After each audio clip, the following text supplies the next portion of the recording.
Okay, Yes. Siddhant was the last one. Guys, Competing I with got Discord a server. really good game idea. Tell me. Guys, hear me out. Hear me out. Here's this game idea, okay? So, you guys know Cyberpunk, right? Yeah. And you guys know DrDriving, right? Yeah. Yeah, of course. So, how about we mash them together? Uh, Uh, in which way? Like yeah, bro. how? Uh, Basically, combining them together in one game. Oh, uh, Nah, hell nah, bro. nah.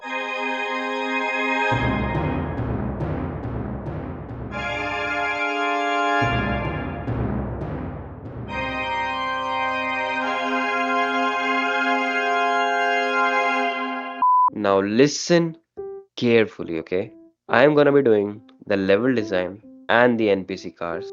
Harish is going to be taking care of the complete 3D art, No, I will not. the car modeling. And driving.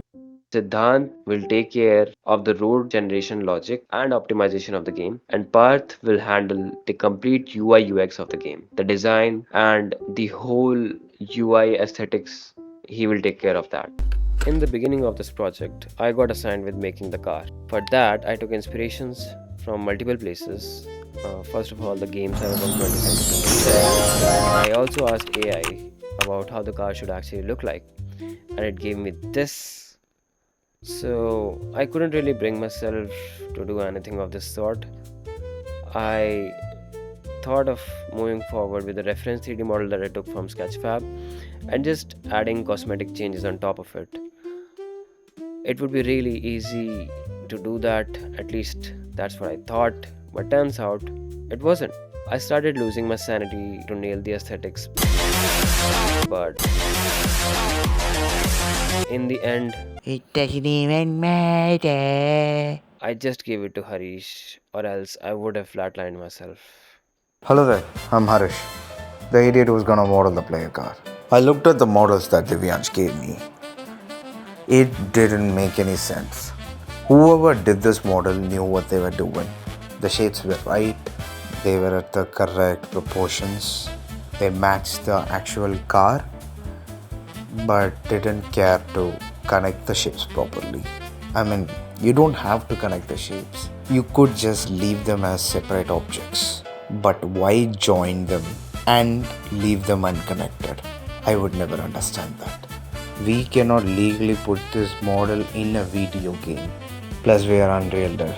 We already have a bad name for performance. So I tried to bend this model to my will, but it was just too powerful. So I deleted the model and made a model from scratch on my own. No, I lied. I blocked out the model and then I deleted it. I redid the exhaust, changed the spoilers a bit, and added a back screen to the car. You can display stuff on it. Once I was done with the model, I exported it as FBX.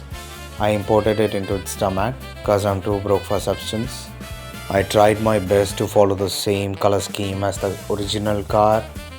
So black coat for the top of the car, an orange coat for the middle of the car, and a white coat for the bottom. I also procedurally made this weird texture that goes all over the car using elements. It's a thing in Instamat if you didn't know.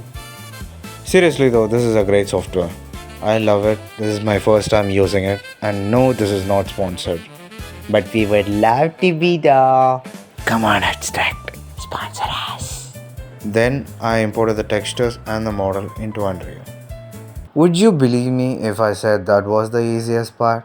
Because modeling something and texturing it and importing it to Unreal, I have done this nearly hundreds of times at this point. But Chaos Vehicles, this is uncharted territory for me. But I think it's not a major crime to spend this much time on this, because Chaos Vehicles is a delicate weapon. One wrong move, your car launches itself into the moon like Lucy and David. Wait, seriously, these guys have mathematically modeled the whole car.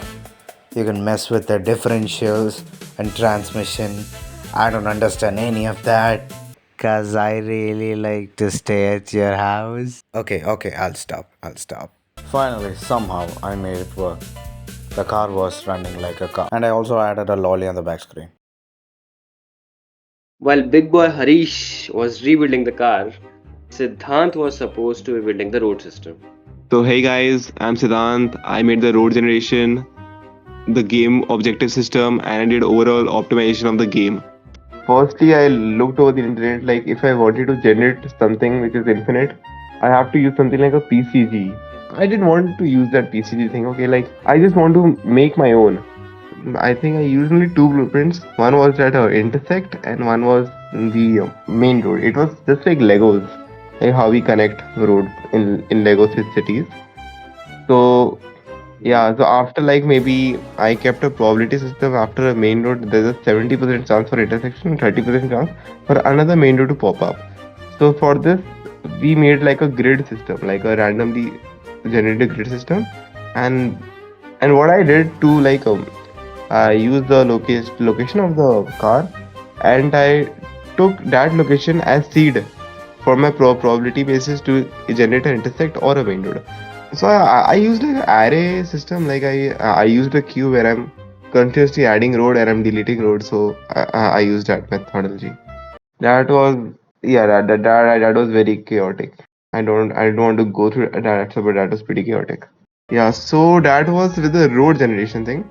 Or actually, for the first version, that that was working, but that was not the ideal way to go Yeah, it forward was with this not the map yeah. generation logic. I started working on the NPC cars after Siddhant has made the second iteration of the road logic because the first iteration was not made with keeping this spline placement in mind. And in the second iteration, I placed the splines, I added the cars, but there were a lot of problems.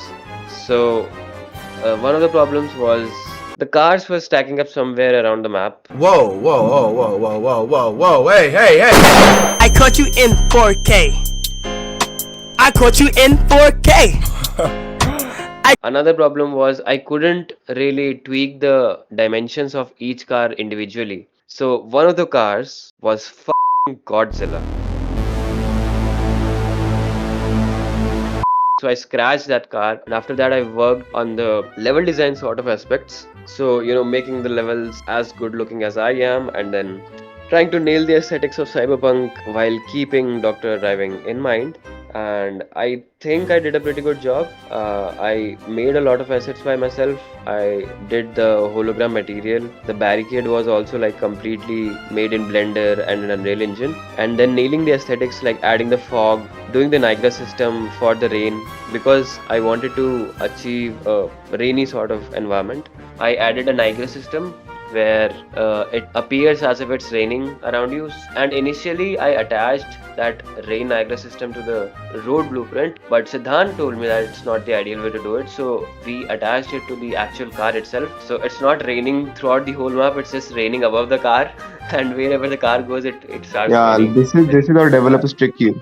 Exactly, this is how developers trick you. There was one more issue that we faced. My memory, That the cars my were memory is so flying bad. around the map. Flying around the map. Yes, there were cars everywhere around the map. Like in front of me, Yeah. behind me, under the map, above the map. I think that's the feature. I think yeah, it's a feature of the game. Like it gives you as many cars as you want. So Ambani simulator. yeah. Myself, Parth, in charge of the UI and the UX of the game, and my goal was simple that I have to make the main menu feel like Cyberpunk but adding some elements of Dr. Drive. Like in the main menu, the font, the sounds of the buttons are from Cyberpunk, but the background you see is from Dr. Drive. Yes, so actually I wanted to ask you, why did you use a video loading screen instead of an actual level as a loading screen? So the first reason was to save resources, and the second reason is because I can. Now you can see that new game is there, modes is there, settings is there, foot is there, but something's missing, right?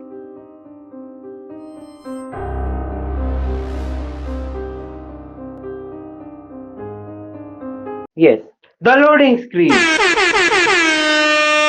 To add loading screen, we used a plugin called async loading screen that you can easily get from Unreal Engine website.